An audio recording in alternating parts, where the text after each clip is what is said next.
Chose to do German Shepherds as my eukaryotic organism. The three loci that I chose to do are fur color, with black and tan being dominant over just black, eye color with brown eyes being dominant over blue eyes, and hair length of short hair being dominant over long hair. As you can see, these are the two original parents. One parent had blue eyes, black and tan coat with short hair, and this parent had brown eyes, black hair, and long hair. So together they made a black and tan, brown-eyed, short-haired. So this comes over, and so does this. Now you will take the same example from the last one and do a trihybrid times a test cross that is all recessive. This is to determine your gene order. As you can see, the no cross is going to be straight across. So you will have the lowercase e, capital F, capital H.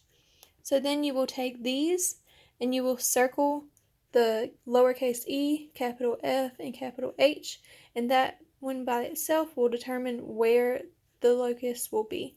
So E locus has to be in the middle because it's by itself. So this is the correct way to write the map. As you can tell, the E is in the middle where it's supposed to be, and these follow. So down here, this shows how to get SCO1 with the crossover in the first division, and this shows how to get SCO2 in the second division. So now that we have determined which ones are DCOs, which ones are SCO1s, which ones are SCO2s, and which ones are NCOs, I am able to put them in a chart so that you can tell the different possibilities of each of these, along with their observed numbers, what they're crossed with, and their F1 gamete. Finally, we are able to discuss our map. So here is our final map. This is the one that we're going to show in the example.